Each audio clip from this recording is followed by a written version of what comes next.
Welcome to Genesis Marks the Spot, where we raid the ivory tower of biblical theology without ransacking our faith. My name is Carrie Griffel, and today I once again have Cindy Beaver with me, and we are going to be discussing Genesis 4. If you haven't previously listened to our episode on Genesis 4, we're going to recap a little bit about it, but you'll probably want to go back and listen to that. You won't miss too much if you just dive into this conversation, I'm sure. So thank you, Cindy, for joining me today. Oh, thanks, Carrie. I had so much fun with our last episode. I'm glad to be back and continuing on with this. You'd think it's just a short little chapter of 26 verses, but there's just really so much to talk about. And as you and I talk more and more, the more we find.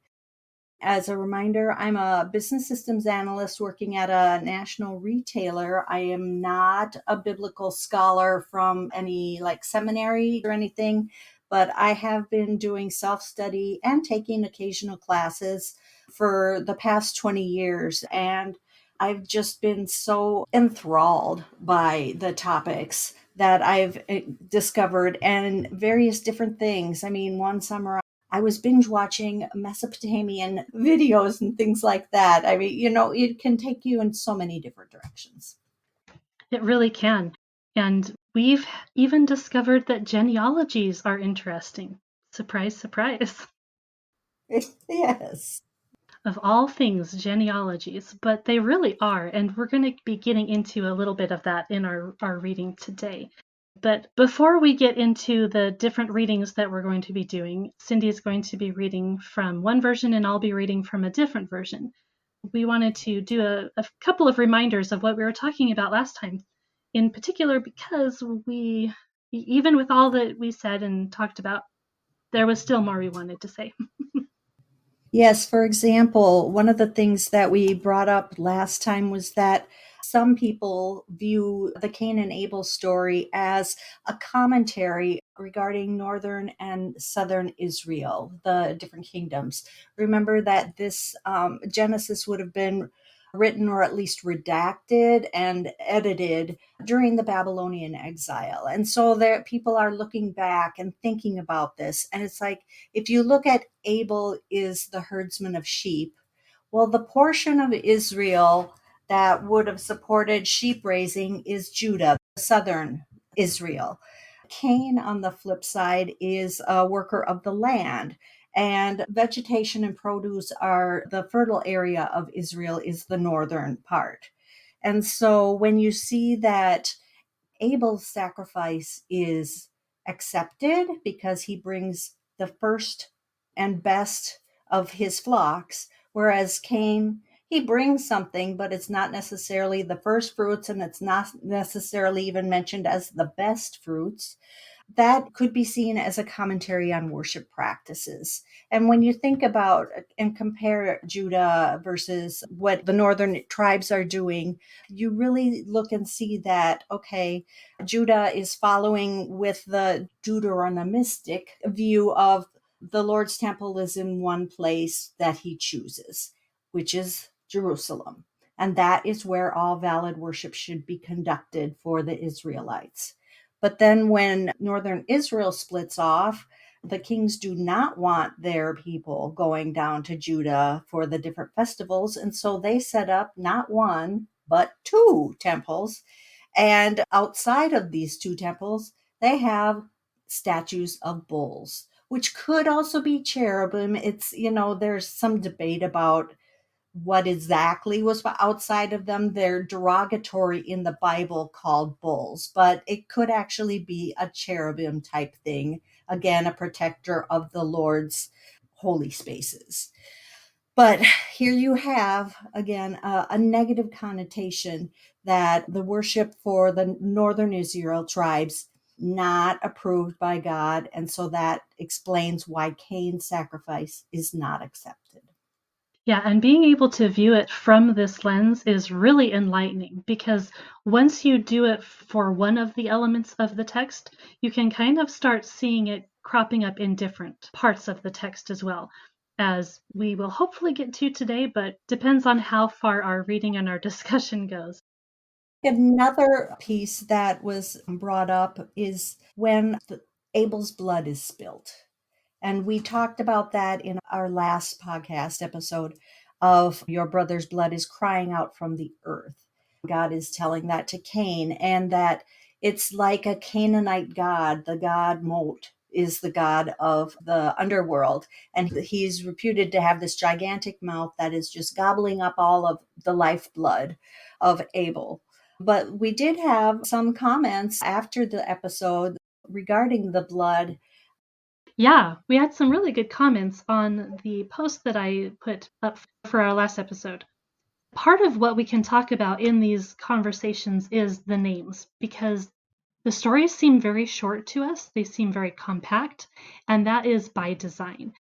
And the stories are written very carefully. And part of the meaning of the text actually does stem from the different names that are used. Like we noted last time, when names show up in a text, that might be just happen to be their name, but more likely their name had an intentional meaning, either because they were named intentionally for a reason of something that was in their life, or because the writer used a particular name in order to make a theological point.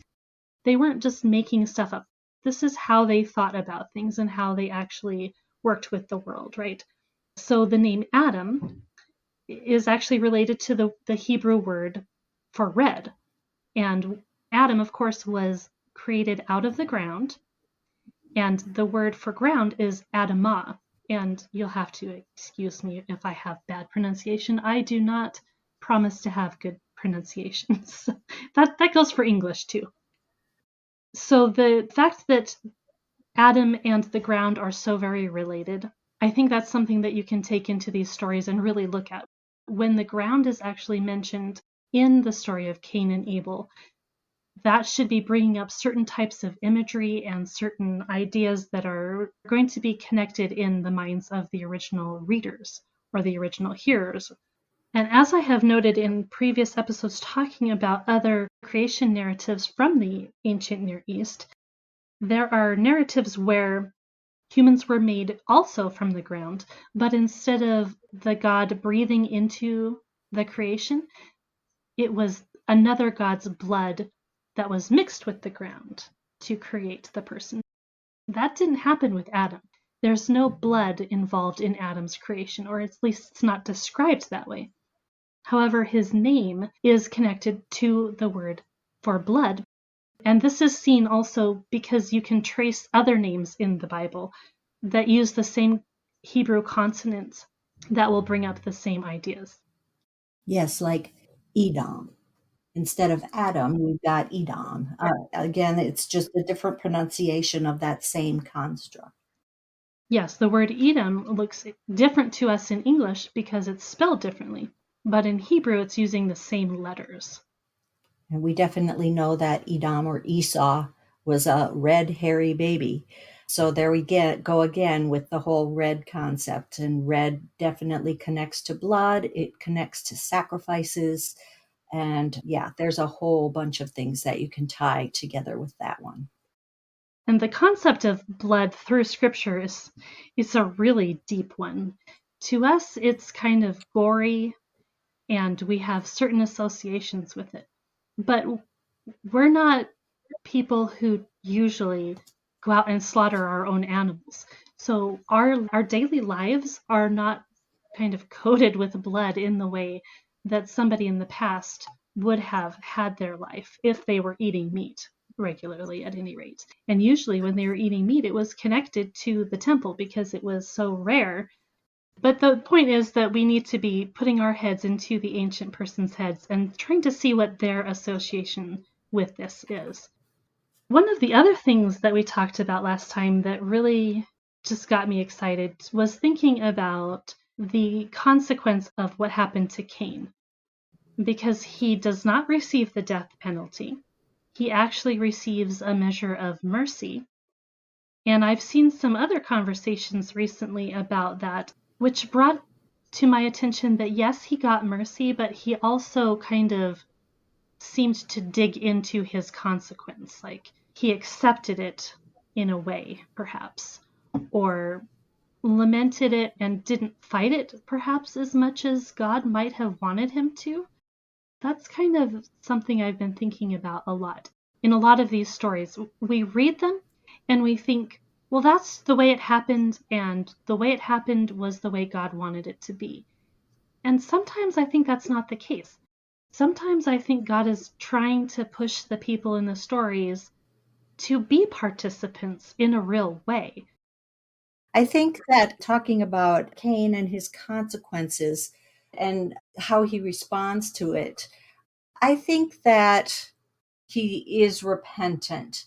But then it's interesting to see what he does in the upcoming verses, where rather than wandering forever, he eventually establishes a settling place. And that is a great place to just dive right into our reading now. I am going to be continuing to read from the ESV, like I did last time, the English Standard Version. And I will be continuing with the Lexham English Septuagint. And we're going to back up a little ways because where we ended was kind of in the middle of something. So I am going to start with verse 10. So some of this we've already discussed before, but I want to make sure we're capturing the whole context of what this passage is all about. So the ESV starts in verse 10 and says, "And the Lord said, 'What have you done? The voice of your brother's blood is crying to me from the ground. And now you are cursed from the ground, which has opened its mouth to receive your brother's blood from your hand. When you work the ground, it shall no longer yield to you its strength. You shall be a fugitive and a wanderer on the earth.' Cain said to the Lord, 'My punishment is greater than I can bear. Behold, you have driven me today away from the ground, and from your face I shall be hidden. I shall be a fugitive and a wanderer on the earth, and whoever finds me will kill me.'" And the version of the Septuagint says, God said, "What have you done? The voice of your brother's blood is crying out to me from the earth. Now, accursed are you upon the earth, which opened its mouth wide to receive the blood of your brother from your hand, because you will work the earth. It will not proceed to give its strength to you. You will moan and tremble upon the earth." Cain said to the Lord, "My guilt is too great for me to be forgiven. If you throw me out today from the face of the earth, and I will be hidden from your face, then I will be moaning and trembling upon the earth, and anyone who finds me will kill me." All right, so we read about half of that last time, and we've talked a bit about this. But what stands out to you most in this section here, Cindy? You can read it two different ways of whether Cain is sincerely sorry for what he's doing, or if he's just a whiner. He had already lied to God. So now he's reacting to it and going, I'm losing my position in the family. I have to leave my father's house. I'll have no money or no inheritance. And now I have no occupation. But on the flip side, dude, you just murdered your brother. You took his whole life away and you deserve death yourself. And to not have that is a blessing. I mean, if he's going to think that life is hard, well, it could be a lot worse. You could be gone. You could be in Abel's situation. What's interesting to me is in the ESV, it says that he is going to be a fugitive and a wanderer. And that word fugitive, it's an interesting word. It's translated in the NASB as a vagrant and a wanderer. And it's translated in the NIV and the CSB as a restless wanderer, like he's going to be wandering forever. So to me, that's a bit different. So why would it say restless versus fugitive? And this is why we read multiple translations, because you will notice these kind of differences and think, what's up with that? And so when I went to look at that word, the word fugitive, it does mean wanderer. It can have exactly that meaning, but it can also mean to shake or to tremble. So that really makes an interesting connection with the Septuagint that you read, Cindy. I also think the whole fugitive and vagrant. I mean, you think about vagrants in our society today, a lot of times they're moaning and trembling because they're hooked on something and they've got withdrawal symptoms and they're dehydrated and they're feeling like crap. And so you can totally relate even to the fugitive from that perspective where it's negative. His status, he's fallen. He was the leader and the eldest. And now he's just going to be scrabbling around, living in rags, asking for pennies, begging for sustenance. Looking at it like that seems a little bit different to me than just using the word fugitive. Because when I hear the word fugitive, I'm thinking of Harrison Ford and I'm thinking of bad guys, right? So when you think it's a little bit more nuanced than that, it's not just that he's a murderer, it's that there are consequences to what he's done. And it wasn't just his murder, it was his entire attitude towards God, and it was his entire attitudes towards life in general. Like, nothing he is doing is positive. It's not just the one act that landed him in this situation, it's far broader than that. And I think if we can see it like that ourselves, then that helps us to see our sin. Is our sin just something that we're doing that we can repent of and that we're trying to repent of? Or is our life a total wreck and we're just accepting that it's a total wreck? Like, those are two very different ways of living, I think. Well, and are we running from our sin? And so we keep committing it time after time because we're acting like that fugitive. Every time somebody's about to catch us off, we run again, but we're not fixing it. We're not repenting and changing our ways. We're just going from place to place, unsettled and perpetuating the same wickedness. Basically, we're being hounded and chased out. I like how you put that because that kind of connects to how sin is described earlier in the chapter. Yes, exactly. He's crouching and waiting to attack you. And so now it continues the chase. Okay, so and what we've read up till now is he's afraid of the vengeance. He's afraid that someone is going to kill him. And this kind of gets into also the same question that we've kind of been talking about a lot about why didn't Cain get the death sentence from God? Why didn't God just kill him? The common explanation for that I've seen is that, oh, they didn't have the law, so there was no law against murder. That doesn't sound right to me. You're the image of God. You're not, I mean, to kill an image of God? No. That is never approved. Yes, it is intriguing that God doesn't kill him. And you wonder, is it because there's not enough, a lot of people, and so he doesn't want to kill them all off? But Adam, Eve, get going. You got to make more of these. I, I don't know. It is intriguing, but Yeah, to me, the idea of mercy makes a little more sense, that he did genuinely receive a reprieve. as well as when you look at it from the northern and southern tribe perspective, God did not totally obliterate the northern tribes. And there's hope for them in the future that they will be returned. And so again, I think it is helpful to look at that northern and southern tribe in association with Cain and Abel here of that's why he's not totally wiped out because northern Israel wasn't killed either totally. The Israelites were very concerned with exile, right? They were concerned about the fact that they were scattered. And at some point in history, it became something that was just going to be the way it was now. The diaspora was a thing, and they weren't all going to now come back to Israel again. So they had to have some thinking around that. Like, does that mean we're never going to be forgiven? Or can we think about it a little bit differently? So I think what we're seeing also is this kind of thinking through what exile is and what it means, and that exile, even though it's associated with death, it is not itself necessarily a death sentence.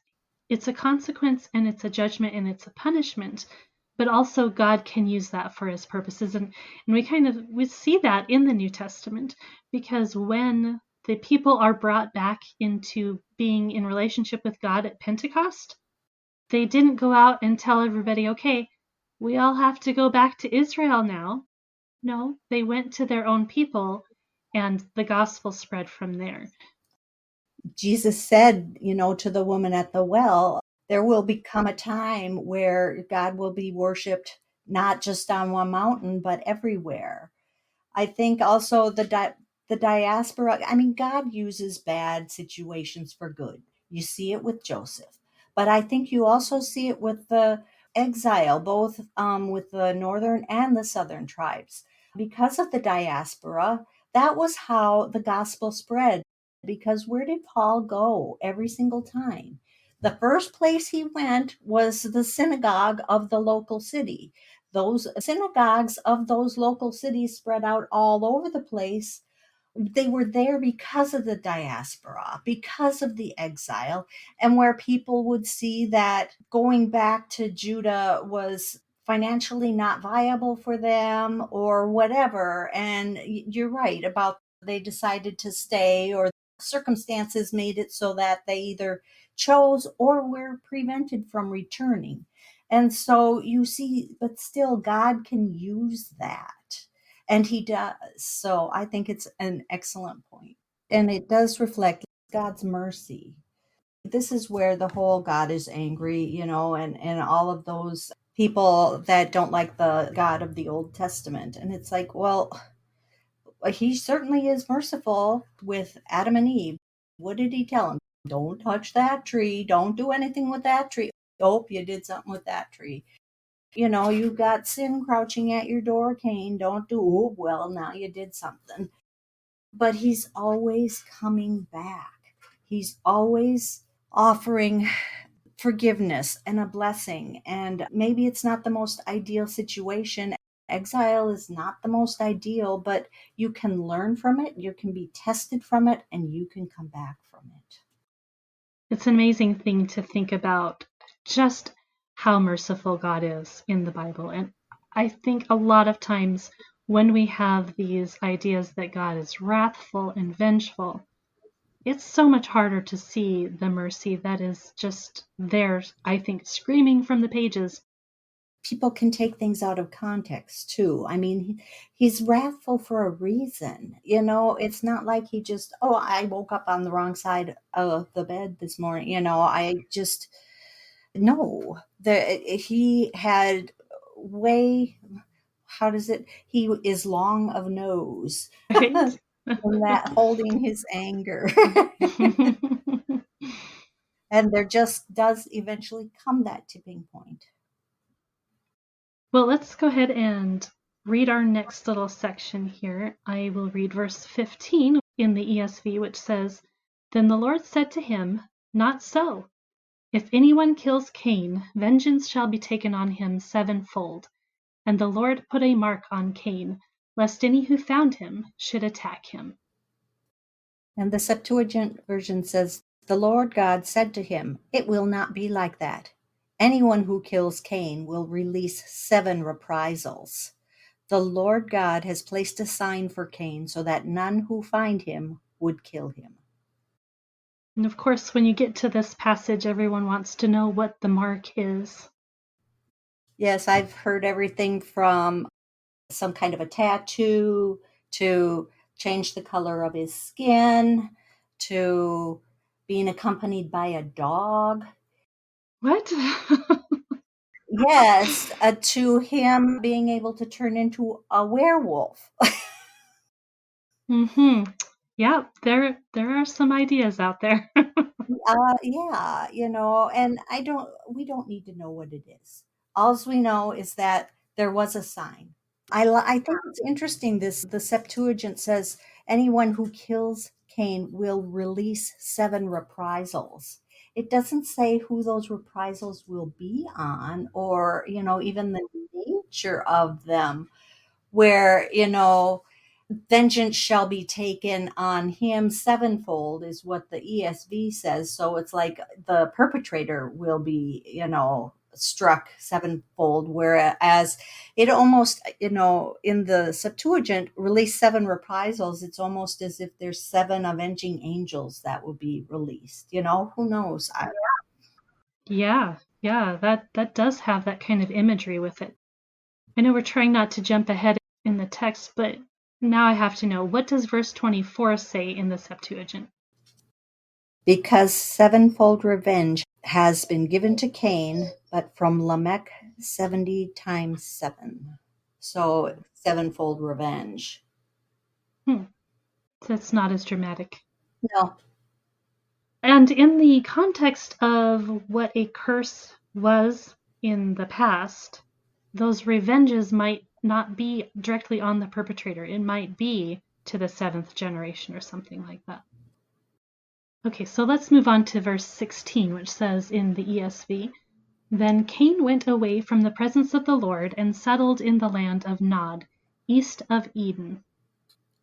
And my version says, Cain went out from the face of God and lived in the land of Nod, opposite Eden. Ah, opposite Eden. Yes. And the land of Nod means the land of wandering. Of course, today we kind of have that idea of drifting off into sleep because your head is kind of nodding when you're doing that. It's so interesting. Language is so interesting. So Cain went out from the face of God, meaning no longer in God's presence. The ESV directly says presence, and your version that you read said face. Yeah. Panim. And that's an interesting word that's used elsewhere in the Torah for the same basic thing. I really like how when we're looking at the terminology, it's just so visual. We don't think God had a body, and yet it's talking about God's face.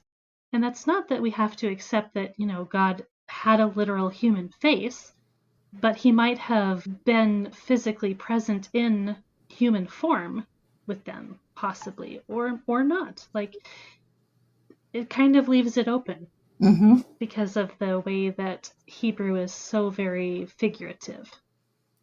I also find it interesting that Cain went away himself, like he voluntarily wandered off. Yeah, he didn't have to get dragged and pulled or, kicked over there. All of a sudden he just disappeared and he was, appeared over someplace else. I do find it interesting, opposite Eden. So that's, across from, or, the reverse of, the flip side of Eden. So if Eden is a nice place, this is not. It's the Eden of the upside down. Yes. Well, and Adam and Eve, they had their way barred. They couldn't get back. And Cain just went off himself. And it makes you wonder what he was thinking at the time and why he was doing that and all of that kind of thing. I mean, he has to replace his career, he has to replace his homeland and his family, everything. He has nothing right now. He's just him, or so it seems. Or so it seems. Because in verse 17, I'll go ahead and read 17 and 18. It says, Cain knew his wife. Suddenly he has a wife. Cain knew his wife, and she conceived and bore Enoch. When he built a city, he called the name of the city after the name of his son, Enoch. To Enoch was born Irad, and Irad fathered Mehujael, and Mehujael fathered Methushael, and Methushael fathered Lamech. In the Septuagint, Cain knew his wife, and once she conceived, she brought forth Enoch. He was building a city and named the city after the name of his son Enoch. Irad was born to Enoch, and Irad fathered Mehujael, and Mehujael fathered Methushael, and Methushael fathered Lamech. We mentioned a wife, and then he's building a city. And it's like, well, okay, so where did his wife come from? My mom called me up a couple months ago. Where is Cain's wife? Where did she come from? Like, well, there's all sorts of theories about that. And then if he's building a city, well, a city isn't just going to be for two people. Did a lot of time pass? Is his wife his sister? Or do we follow Joshua Schwamadas's theory that there were people outside of the garden? So, what do you think, Carrie? Well, just my personal opinion, I don't think that it's necessary to insist that there are no other people around. I think it's quite feasible to suggest that the family of Adam were either a special creation or were designated as God's people, just like Abraham was designated as the new start to God's people. And Abraham wasn't a fresh creation. He came from somewhere, he came from people. And so I don't personally find it to be against the idea of scripture and pure reason, honestly, to think that there were other people around. And I can go both ways because, hundreds of years, it doesn't say it right here, but we do know that hundreds of years have gone by. So it is highly possible that between Adam and Eve and even Abel, we don't know, but Abel could have had kids, Cain and his wife, and how many kids did they have? So, and, it only takes a few generations to, start think of large families, and so on and so forth, just kind of like the herbal essence shampoo commercials. You tell two people and they told two people, and so on and so on and so on. I mean, you can get a lot of people within a few hundred years if we look at their biblical lives as longer. It's highly possible that there are people, whether they all come from Adam or whether it's a special creation that then merges with the others from outside the garden. It doesn't say. And you know what? I'm okay. I that is, it's not critical to salvation. It's not critical even to the story. Otherwise, we would have had more evidence about where these people came from. Yeah. For all we know, Cain could have been married before this even happened. Like, Right. Cain and his wife went out from the face of God. Who knows? yeah, it doesn't say he went out and got married. It doesn't say he went out and found anyone. It's just presumed. She's just there. And interestingly, she's not named. No, and you can't believe that Enoch is his only child. I mean, you can't, it's highly unlikely that Enoch is the only one. So I think what we're seeing here is a list of the elder sons, or, TJ Stedman will often talk about these are the kings, and so, okay, the eldest son or the reigning son that takes over and leads the clan or the tribe one after the other. They're always primarily concerned about the patriarch or the leader, and they kind of head everybody so that everybody just kind of gathers under them. Yep. And they're identified by them. I mean, it's the whole patriarchal thing.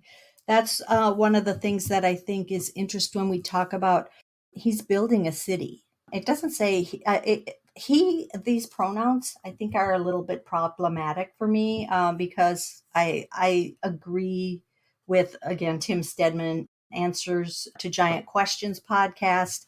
He goes along with that. It might be better that these pronouns were associated more with Enoch, and that Enoch was building the city and named it after his son Irad. And the reason why is that there's an actual city in Mesopotamia called Eridu. And Irad and Eridu sure sound alike. And Eridu is one of the first cities that has ever been established, or it is the first city in Mesopotamia, according to the archaeologists. And so it's like there's archaeological confirmation about these biblical stories. And so I find that very, very interesting of how much archaeology can actually confirm this isn't just being made up fairy tale stuff.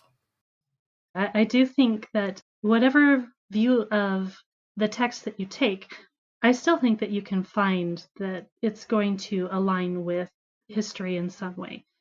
How that is, I don't know, but in some way.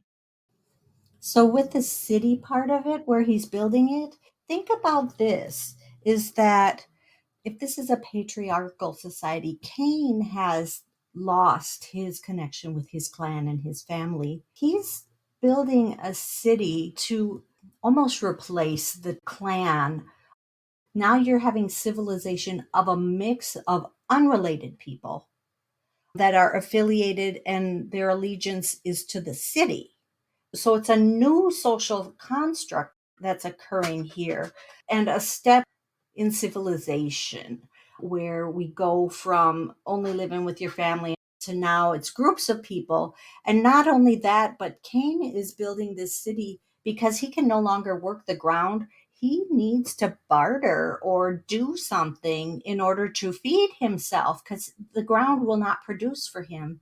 So he needs to partner up or get other people to provide food for him.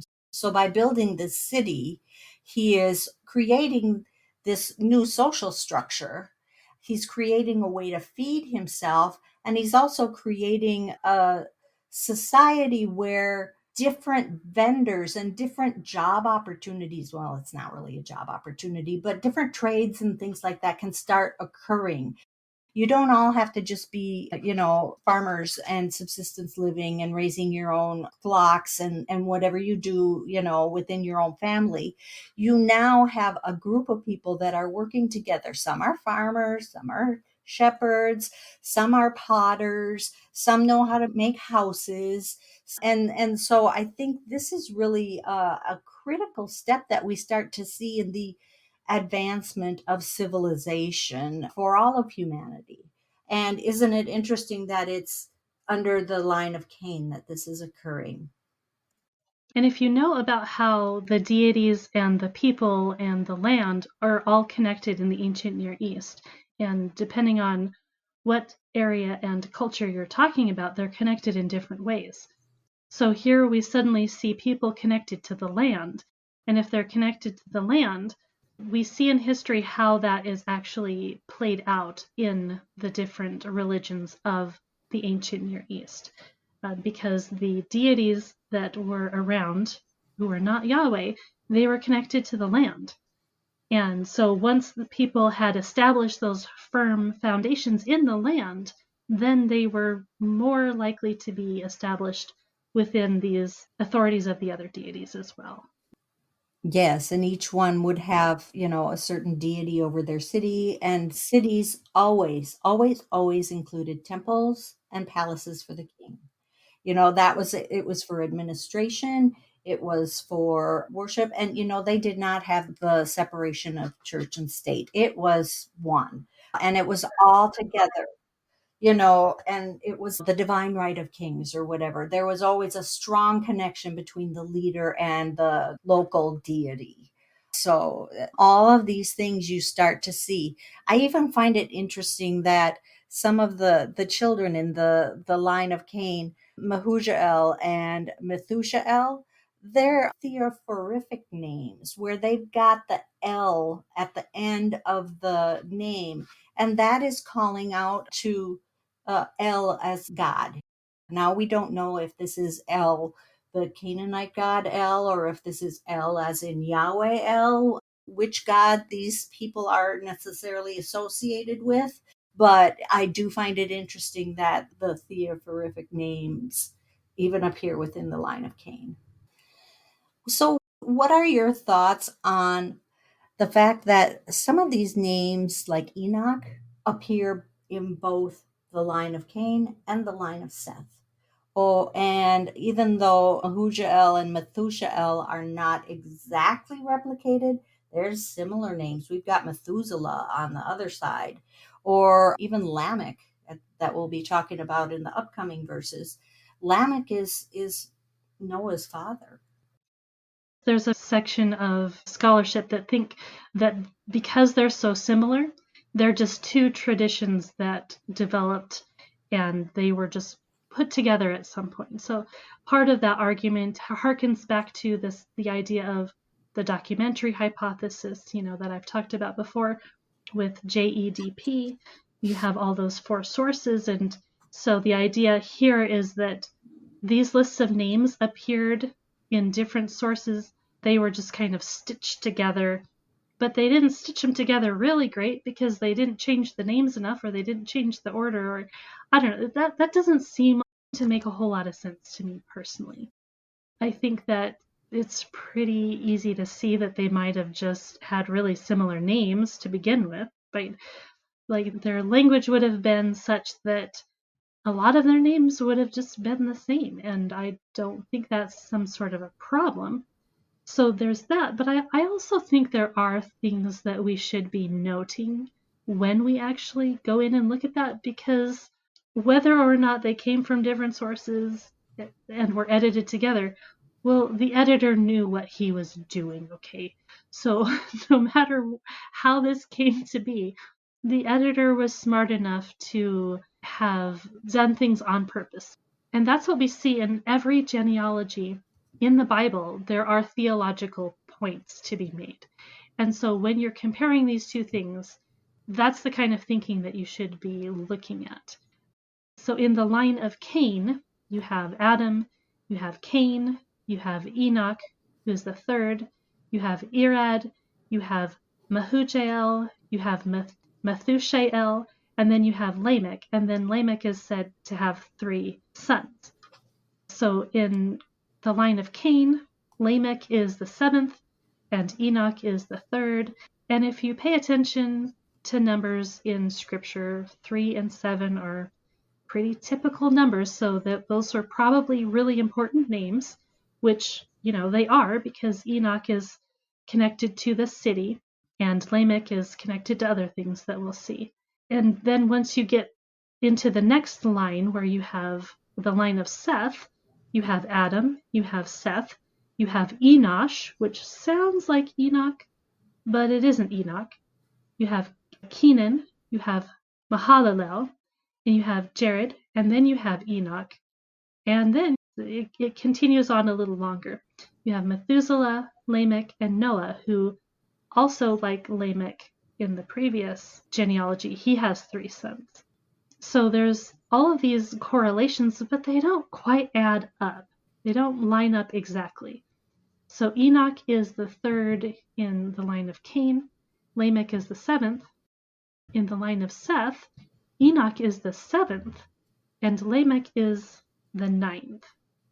So there's all of these connections, and you're like, well, what could that possibly mean? And part of what you need to do when you are looking at a genealogy is to look at the ways that those words are used and where they have the echoes, right? So let's go ahead and continue reading so that we can see a little bit more about Lamech. In verse 19 of the ESV, it says, "And Lamech took 2 wives. The name of the one was Adah, and the name of the other Zillah. Adah bore Jabal. He was the father of those who dwell in tents and have livestock. His brother's name was Jubal. He was the father of all those who play the lyre and the pipe. Zillah also bore Tubal-Cain. He was the forger of all instruments of bronze and iron. The sister of Tubal-Cain was Naamah." And in the Septuagint version, verse 19, Lamech took 2 wives for himself. The name of the one was Adah, and the name of the second was Zillah. Adah brought forth Jabal. This man was the father of cattle raisers who live in tents. The name of his brother was Jubal. This man was the one who invented the harp and lyre. Zillah brought forth, even she, Tubal-Cain, and he was a hammer-using coppersmith of copper and of iron. The sister of Tubal-Cain was Naamah. Okay, so we have our whole bunch of other names here. And here we have the first person who has 2 wives. Lamech is the first one who has 2 wives. And some people see that it's mentioned here, and God doesn't come down and throw his lightning bolts at him. So obviously God approved of that, right? Not necessarily, right? It's not how we should be reading things. No, polygamy doesn't usually turn out well with the patriarchs. I mean, although Abraham, that didn't go so well with Isaac and Ishmael. Then you have Jacob, Leah and Rachel. I mean, they did not have an easy relationship, and they were always competing with each other for how many boys they could have, and this and that and the other thing, and which one was loved more or the other. I mean, it was just one old big disaster, which a part of it was caused by somebody named Lamech. Isn't that interesting? And, because he really just wanted Rachel. But anyway, it didn't work out that way. And that was how we got the 12 tribes. So again, God works in mysterious ways to make things happen. But even the kings of Israel with all of their wives. And yes, a lot of them were marriages for diplomacy purposes, like Solomon marrying one of the Pharaoh's daughters to establish an alliance with Egypt. And Solomon and all of his wives, and because he was much more into commercial trading and things like that, many, many, many foreign wives. It's really not biblically the ideal at all. And Jesus flat out says that in the Gospels, one man, one woman is the way it should be. It's the way it was intended. So here I see this as it's a progression of sin and sinful debauchery living. I mean, everybody up till now has had the one wife thing, and now here we've got this guy who's just full of himself, and he's going to have two. The names of the wives mean sweet voice and a pretty face. So he's looking for the attractive, pretty girls to choose from and have as his wife. He's definitely picky, choosing the best. A lot of things would be picked up by the ancient persons so easily. We have to do a little bit of digging, but so much of this is really accessible. And you can really find information on all of these names with a quick Google search, even. So, I mean, don't trust everything you get from Google, but you can find some solid information. So, Yeah, the names are very, very telling. And like you've said, the biblical authors were very thoughtful and they wrote things for a purpose. These names are not necessarily the actual names of the people. The names are indicative of the situation, and they're meant to teach us and inform us. Nod to Tim Stedman for this, but he suspects that this is just an inversion of the word Melech, meaning king, only it's upside down because he's not a good king. He is corrupted in his taking multiple wives, and he is doing things that he shouldn't be doing. So the progression of sin. Also, it's interesting, and I should have said this earlier, but that, Cain was destined to be wandering forever. Well, he didn't wander forever. He establishes this city and parks his butt somewhere. So mhm. even there, he's kind of spiteful, I think, of what he thought his destiny was going to be. Maybe not. Maybe it's not spite or vengeful, or he has an attitude about him and is like, I'm not going to do it, just because it looks like this. I'm fighting against my destiny. But I do think that there is something to his decision to found a city. And again, talking about, the need for employment, the need for all of this. He had needs. It makes sense that he did it, but is there also some spitefulness to the establishment of the city? Right. Well, and we tend to look forward chronologically, right? So you had Cain and then you had all of the sons. But when you have the biblical text, it's all kind of mixed up in one thing. The attitude of the sons was probably a reflection of the attitude of the father. That's just how they saw things. And I mean, and that's how it tends to work, right? Like when you raise your child a certain way, your child is going to be very similar to you in most cases, especially in the world back then when families were so close knit. Like today, we can really leave our parents. We can just abandon them and have nothing to do with them anymore. That really wasn't the case back then. You were so closely connected to your family that you weren't just going to go off out of spite, right, and do something different. You were going to be very similar to your parents. Unless something catastrophic happens, yes. And you learn and you model what you learn. You are rewarded for the behavior that they want. And yeah, it's not like they're going to be exposed to a lot of different variety of role models the way we are. So definitely Yeah, yeah, that's a great point. you can see that it's going to perpetuate itself and accelerate.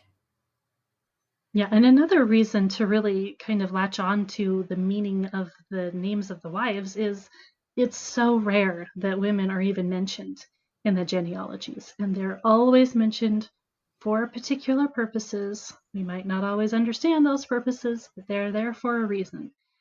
Cain's wife isn't mentioned, but Lamech's wives are both mentioned.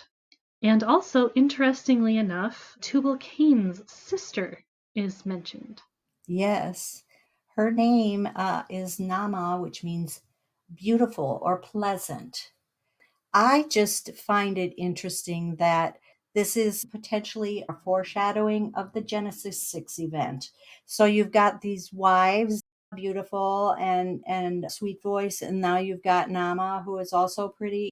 When the sons of God looked at the daughters of men who were beautiful and they lusted after them, here is the seed for that. And in fact, Nama could have been one of the wives because now you see her brother and you see her stepbrothers are starting to invent things that promote even more civilization. And is this the forbidden knowledge that mankind shouldn't have had? I mean, look at Tubal Cain. He was the hammer using coppersmith of copper and of iron. Well, yes, you can put those to good uses, but copper and iron are oftentimes used for war and fighting, cutting.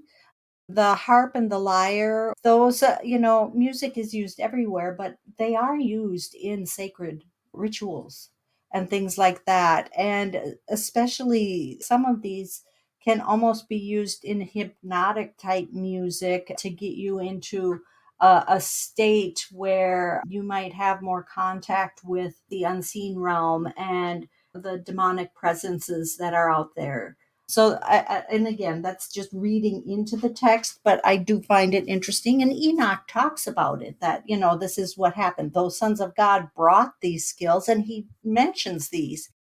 Even Jabal, he's the father of cattle raisers who live in tents.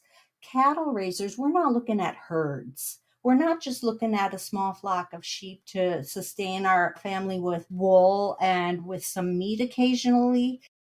Massive amounts to sustain a large population. Yeah, it's really interesting that it mentions the city and then, oh, he's the father of people who dwelt in tents. Like, wait, what? Why Yeah. are they still dwelling in tents? But, if you think about, they would have had to have been out further from the city, but they definitely could have a connection to the city in that they're the ones that are bringing the herds for sacrifices for market and all of that type of stuff. But they had to live in tents because they couldn't live in the city, so I can see where that goes. I mean, it could also be the whole nomadic. I mean, Abraham lived in tents and had herds. So this is a lifestyle, and this is the book of Genesis, the beginnings. This explains where the Bedouin tribes come from. Yeah, well, and that's part of it. If you're just reading it in English and you're trying to make these extremely straightforward English connections, you're just not going to get there until you kind of think a little bit outside of the modern box. Yeah, you have to put yourself in the, what does it take if I was living in 2500 BC in Eridu?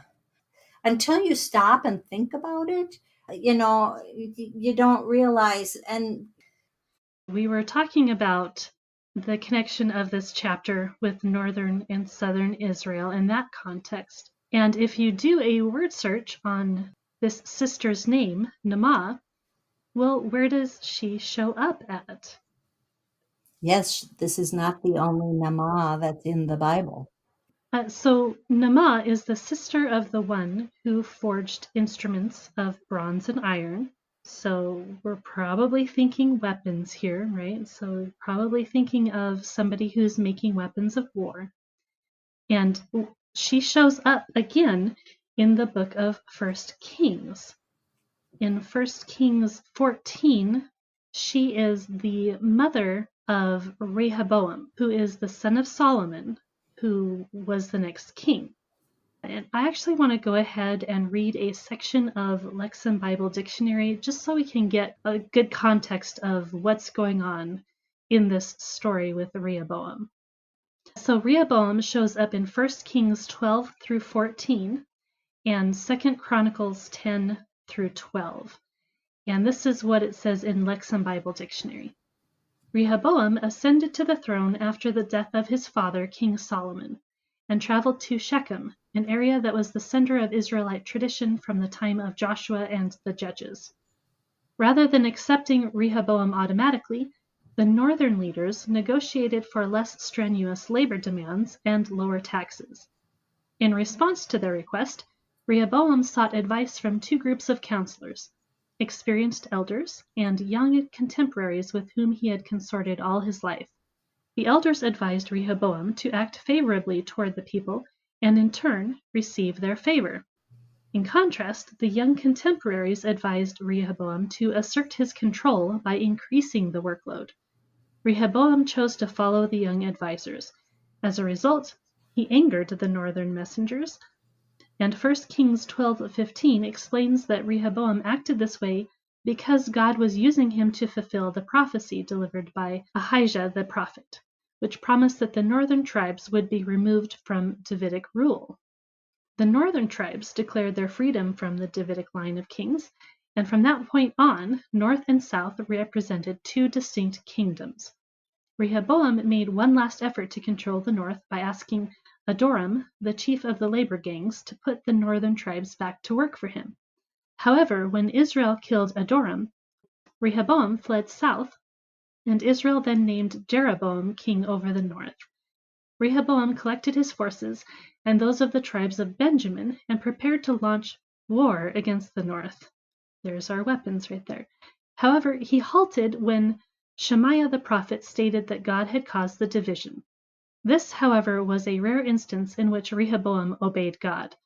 The text indicates that he built worship places and allowed cultic prostitution for foreign gods. During Rehoboam's reign, Pharaoh Shishak marched north from Egypt and attacked Jerusalem, ransacking the temple and taking all of its treasures, including the gold shields put there by Solomon. 1 Kings 14:27 records that Rehoboam crafted shields of bronze, there's bronze again, to replace the gold ones. Rehoboam died after reigning for 17 years. And then it says in 2 Chronicles 10 through 12, it offers several more details about Rehoboam's life. The text specifies that some northerners lived in the south and served King Rehoboam. It also indicates that Rehoboam strengthened the fortifications of 15 cities in Judah and Benjamin, the two tribes he controlled. Deprived of priestly privileges and duties in the north, Levites and priests fled southward. Many others joined the stream of people flowing south. Chronicles indicates that Rehoboam had 18 wives and 60 concubines and fathered 28 sons and 60 daughters. 2 Chronicles records that Rehoboam and the people's disobedience to God brought about the invasion of Shishak, who captured Judah's fortified cities. Shemaiah the prophet interpreted Shishak's destructive invasion as God's work against a people who had abandoned him.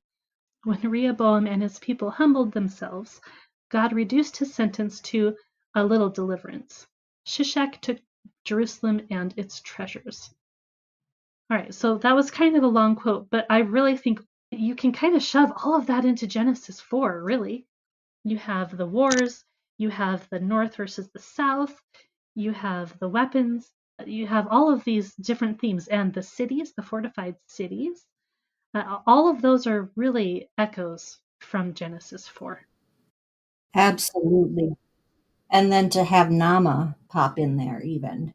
You're right. It's right in there. And the cities that they built, they were fortified. It was for protection and all of that. So it wasn't just like, a group of houses that turned itself into a city. It was a deliberate place that was built for protection.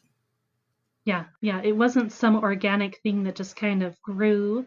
No, they intentionally built these for their specific purposes. Yep. Interestingly enough, I was reading David Roll's book on some of the biblical archaeology, and he has this different chronology. And his thought is that based on what he reads of the exploits and adventures, that Shishak is Ramses the Great. His nickname in Egyptian would have been something like Sisi or Shishi. So you all of a sudden start getting Shishak. And doesn't it make a heck of a lot of sense that a very powerful pharaoh like Ramses, who we know did attack and take the fortified cities, that he would have been the one to go against rebellious Israel and ransack Jerusalem? There are disputes about David Roll and his theories and things like that, but he makes a strong case for this, and I think it is very, very interesting to to consider that Ramses the Great is occurring at this time, and that there is a far earlier pharaoh that would have been at the Exodus. And then once you throw in the fact that chronology is, as Dr. Heiser says, a quagmire, well, David Roll does has some really interesting ideas about that chronology. Right. I think his patterns of evidence that he has are really, really good. And even Heiser did recommend taking a look at that. And I do believe that his story about Ramses the Great is in that those series of episodes. All right, let's go ahead and just continue our readings. Starting in verse 23 of the ESV, it says, Lamech said to his wives, Adah and Zillah, hear my voice. You wives of Lamech, listen to what I say. I have killed a man for wounding me, a young man for striking me. If Cain's revenge is sevenfold, then Lamech's is 77fold. And in the Septuagint, it says, Lamech said to his wives, Adah and Zillah, hear my voice. Wives of Lamech, give ear to my words. Because I killed a man for a wound to me, and a young man for a bruise to me, because sevenfold revenge has been given to Cain, but from Lamech 77 times. So, or 70 times 7, I guess it says here. So Lamech himself is the one that is extracting vengeance. He's really vicious. I don't want to cross him. I mean, this is definitely not an eye for an eye at all. I killed a man for wounding me, and it could be a young man, meaning a very young boy, for bruising me. What did he do? Just, throw him up against the wall and break his neck because of, some minor infraction. Again, you're seeing sin is just permeating society now. It's growing and expanding. And here we are in a city, and this is what happens in cities. Yeah, it doesn't give a whole lot of detail as to what happened, but it's pretty clear that Lamech is kind of a hothead and he thinks he can just get away with whatever, obviously. Yep. And I mean, this is how humanity kind of works, right? We like getting away with things. Our sinful side, definitely, and how far can we go until we're caught or reprimanded? Jesus reverses this when Peter asks him, how many times should we forgive? 70 times 7. Exactly the same amount that Lamech is wanting to extract revenge and vengeance. Almost as if we were on the receiving end of his vengeance, we're supposed to forgive him? What? Why would we do that? But that's not a comfortable thought to us. We don't like that. We like for the eye and the tooth for the tooth, unless we're the ones who are getting the vengeance, right? So I don't know. Kind of convicting stuff. In this situation, With Lamech, the vengeance side of things, it can be very, very hard to forgive. Although, if you look at this example, I killed a man for wounding me. No, I need to forgive him for wounding me. I killed a young man for a bruise to me. Again, forgive him. The right thing to do is provide that forgiveness and mercy. But then if we do start thinking about the more Lamech behavior, okay, so the wife of the young man that just was killed by Lamech and she needs to forgive him, how hard that would be. And yet we are asked. And yet we are called to do that. And we don't see that happening a whole lot in the Old Testament. I wonder why. Like, we're only equipped to do that with Christ's coming, with the help of God.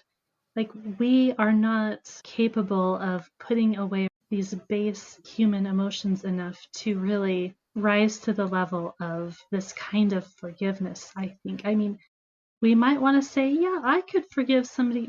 Really? I mean, really?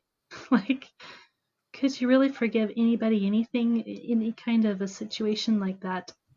I would find it hard. I think most of us would. And yet we're called to do that. And we're equipped to do that in the spirit in some sense. But that doesn't make it easy, though. No, no, it doesn't. And there's also the whole forgiveness versus forgetting. You may never actually forget, but forgiveness is actually healing for you. I mean, and hopefully the other person too. But to carry around that bitterness and sadness and feeling of being victimized versus the healing that comes by letting it go and letting it be entrusted to God. God will set things right in His time. You may not see it in this lifetime, but we have been assured in the Bible that all things will be set right. So that can give you some peace of mind in working on being more forgiving, even in difficult situations. Don't let that stay in you and open yourself up to a sinful life and destroying you. Again, that it's easy to sit here and say that, it's harder to apply it, but the truth is there of forgiveness is so healing for both parties. We know a lot of people, and this could be ourselves, that we have a hard time forgiving ourselves. And that's a rough thing. Like, we don't want to forgive ourselves. We don't want to give ourselves a free pass for our behavior. When we see that we have done something and we feel guilt for that and we want to rectify it, and most of the time we're not capable of rectifying anything ourselves. That's why we need God to do that. And yet we need forgiveness for ourselves just as much as other people need forgiveness from us as well. And sometimes that's even harder than forgiving another person, I think. Yes, because we hold ourselves to such a high standard. We have such high expectations. We do. And we think, well, what's wrong with that? Well, that's a good thing. But you know what? You're worthy of forgiveness just as much as anyone. And sometimes it's hard to accept. Yep. If God can forgive, then you can forgive yourself. Right? Right? And sometimes that's hard to believe that God would ever forgive you for it, but He does. He has. Look at Paul. Paul was murdering members of the new church. He says that I am the worst of all sinners. And yet, God gave him one of the greatest jobs that was ever needed by the church, and we benefit from his words to this day. Yeah, we tend to kind of brush under the carpet the number of murders that there are in the Bible, and people who murder who are then called righteous or then called, David, the man after God's own heart. We want to forget those things because if we remember them, it's harder for us to hold on to this idea that we ourselves cannot be forgiven, because most of us are not murderers, and yet we hold ourselves to that high of a standard. But yeah. Yes. David, I struggled and struggled for a long time with how is it that David is a man after God's own heart? Because I mean, he had Uriah killed. All of the stuff, and even on his deathbed, he's like, hey, Solly, come here. You got to take care of these people, and cross them off the list. It's almost like a mob boss scenario, Godfather episode. But he was loyal to Yahweh always, always, always, always. He never worshiped or bowed down to any other God. And that is what it means to be a man of God's heart, that kind of loyalty. When we think of David, I think a lot of times, yeah, he did all these bad things, but then he repented and he was perfect. No, he wasn't perfect after that, just like you said. To his deathbed, he still was kind of not the best guy in from some perspectives, and yet here we are. Yep. I mean, he was a horrible father with all of his sons and the rivalries and how they, were staking out who's going to be the next one. I mean, he could have handled his whole succession so much differently. Absalom and all of them. I mean, it was just terrible, terrible. That is one of the most screwed up families you've ever seen in the Bible. Right? Yeah, it's like, well, how come you could have a good king and then all these bad kings? Well, I mean, look at what a bad father the good king ended up being. So, yeah, you can kind of tie that into the whole narrative of the kingdom and how the people were the ones who were wanting the kingdom. And God's like, okay, here you go.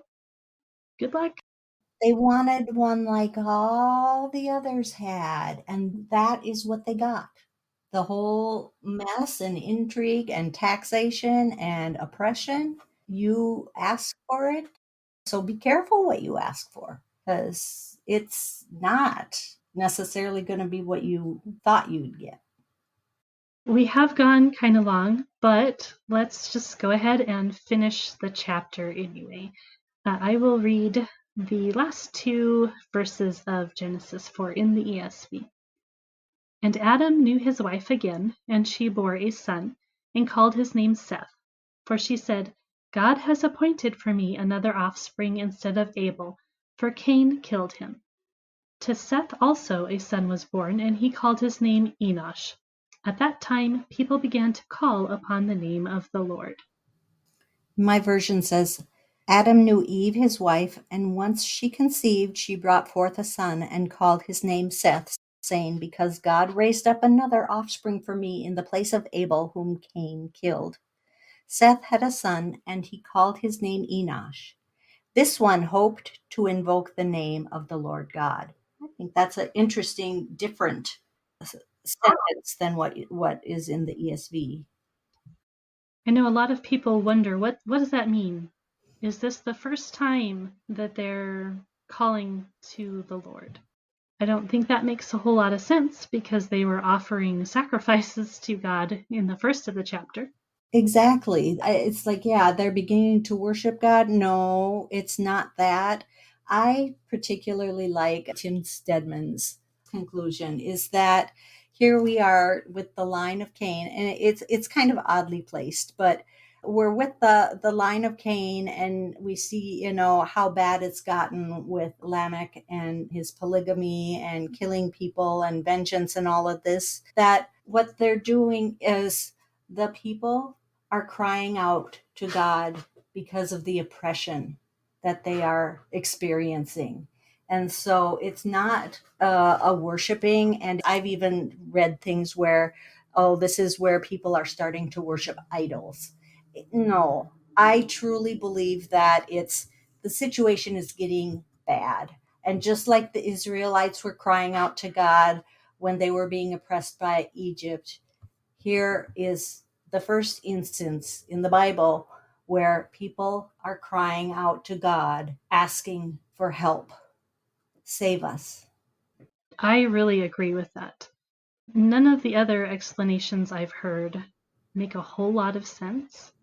What it goes to show is that, like much of the Bible, I mean, there's a lot of different scholarly opinions. I mean, you can read all sorts of different commentaries and what they're thinking. they're not necessarily wrong. It's just another facet to the diamond of what we call the Bible. There are certain things that make more sense to me because of my education and the things that I've read and the things that I've encountered. But I'm not going to poo poo somebody else's unless it's just really way out there. They may have a valid case, a reason why. This is going to apply to prayer, right? Like, people are praying because they're calling out to God. So there is that, and we don't see an instance of what we might call prayer previous to this. So I think the idea that this is prayer makes a whole lot of sense. Suddenly they find the need for prayer. But again, why are they finding a need for prayer? It's because they're being oppressed. Yes, absolutely. Well, we made it through the end of the chapter. We did. It was pretty amazing. And there's so much more we could have gone into. I mean, we could have really talked about wandering and how, Abraham was a wanderer. He never settled anywhere. The Exodus generation wandered. David wandered. Jesus wandered. What does all that mean? Is wandering good or bad? There's some phrases in Deuteronomy that says that even when you settle in the land, don't settle down, So like the Kenites, they always lived in tents and they moved around. Yeah, they had a territory, but they didn't settle down totally. The whole dispersion as a wandering, so, and the fact that Babel, the people after the Babel event, that's what the whole thing was, is get your butt out. Don't settle down, wander, get around the world, so there's a lot to wandering that we could go into. Yeah, there's so much nuance, so much nuance. And that's what I was thinking too, is like there is exile and there is wandering, and they're connected, but yet they're different and they have different meanings. I hope everyone had a good time with our episode like we did. And thank you once again, Cindy, for joining me today. Oh, thank you very, very much. I really enjoyed our time together today. So I hope that we will see you again soon. You got it.